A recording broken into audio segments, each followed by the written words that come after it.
Axis road నిర్మాణానికి అడ్డంకిగా ఉన్న భూమిని పూలింగ్ లో తీసుకోవాలని ప్రయత్నించారు. సంబంధిత భూ యజమానులు ముందుకు రాలేదు. సీడ్ యాక్సిస్ రోడ్డును మంగళగిరి రోడ్డుకు కలిపే స్టీల్ బ్రిడ్జ్ నిర్మాణం వచ్చే నెలాఖరుకు పూర్తవుతుంది. సుమారు 4.5 ఎకరాలకు తప్పనిసరి పరిస్థితుల్లో రేపు భూసేకరణ నోటిఫికేషన్ జారీ చేస్తున్నా. అందుకే తప్పనిసరి పరిస్థితుల్లో అక్విజిషన్ నోటిఫికేషన్ ఇస్తున్నాం. Railway track, inner ring road, international sports city కోసం 7 గ్రామాలలో ల్యాండ్ పూలింగ్ చేస్తున్నా. రేపు మంచి రోజు కావడంతో ఎండ్రాయి, వడ్డమానులో ల్యాండ్ పూలింగ్ ప్రారంభిస్తున్నా. తర్వాత గ్రామాల వారీగా ల్యాండ్ పూలింగ్ చేపడతాం. వీలైనంత త్వరగా ఇంటర్నబుల్ ప్లాట్లలో మౌలిక వసతులు కల్పిస్తా. తుళ్లూరు మండలంలో 9,097.56 ఎకరాల పట్టా భూమి, 7.01 ఎకరాల అసైన్ భూమి ఉంది. అమరావతి మండలంలో 7,465 ఎకరాల పట్టా భూమి, 97 ఎకరాల అసైన్ భూమి ఉంది. మొత్తంగా 16,666.57 ఎకరాల భూమిని ల్యాండ్ పూలింగ్ ద్వారా తీసుకోనున్నా.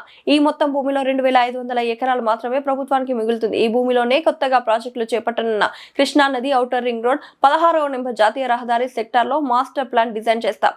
దాంతో పాటు కొన్ని స్పెసిఫిక్ అజెండా ఐటమ్స్ కూడా ఈ అథారిటీ మీటింగ్లో అప్రూవ్ చేయడం జరిగింది. ఒకటి ఏంటంటే మనకు సిఆర్డిఏలో ఒక 754 పోస్టులు, ఇందుకు ముందు మనం దానికి సంబంధించిన హెచ్ఆర్ పాలసీ కానీ స్టాఫ్ స్ట్రక్చర్ కానీ అప్రూవ్ చేసుకుంటున్నాము. కానీ ఆ పోస్టులకి పోస్ట్ అప్రూవల్ అనేది ఫైనాన్షియల్ శాంక్షన్స్తో కూడిన పోస్ట్ అప్రూవల్ అనేది ముందు చేయలేదు. ఇప్పుడు అది ఈరోజు అథారిటీ మీటింగ్లో అప్రూవల్ తీసుకోవడం జరిగింది. సిమిలర్లీ ఈ 754 పోస్టులు ఏదైతే 2015లో అప్పుడు ప్రభుత్వం జియో ఇవ్వడం జరిగింది. దానికి వర్క్ ప్లాన్ మొత్తం ఇచ్చేసి, సో దానికి ఇప్పుడు మనం ఫార్మల్గా అప్రూవల్ తీసుకోవడం జరుగుతుంది. సిమిలర్లీ ఆ పోస్టులో కూడా మన సిఆర్డిఏలో జరుగుతున్న వివిధ కార్యక్రమాలకి అనుగుణంగా సిఆర్డీకి ఫ్లెక్సిబిలిటీ ఇస్తూ, అది డైరెక్ట్ రిక్రూట్మెంట్ కానీ, డెప్యూటేషన్ కానీ, కాంట్రాక్ట్ బేసిస్లో కానీ, అవుట్సోర్సింగ్ కింద కానీ, అంటే ఒక్కొక్క నేచర్ ఆఫ్ జాబ్ని బట్టి కొంతమంది గవర్నమెంట్లో అవైలబుల్ ఉంటారు, కొంతమంది గవర్నమెంట్లో అవైలబుల్ లేనప్పుడు బయటి మార్కెట్ నుంచి తీసుకోవడానికి కూడా వీలు పడేటట్టుగా ఫ్లెక్సిబిలిటీ ఇవ్వడం కూడా జరిగింది. సిమిలర్లీ మనకు ఈ సిఆర్డీ ఏరియాలో ఈ ల్యాండ్లెస్ పూర్కి ఏదైతే మనం పెన్షన్స్ ఇస్తున్నామో దానిలో ఒక గత 1 ఇయర్లో కొంతమంది ఒక 7 మంది వాళ్ళ పేరెంట్స్ చనిపోవడం వలన మైనర్స్ ఎవరైతే ఉన్నారో వాళ్ళు ఆర్ఫన్స్ అయినారు. మన రూల్స్ ప్రకారం 18 సంవత్సరాలు పూర్తి అయిన తర్వాత మాత్రమే పెన్షన్స్కి ఎలిజిబిలిటీ వస్తుంది.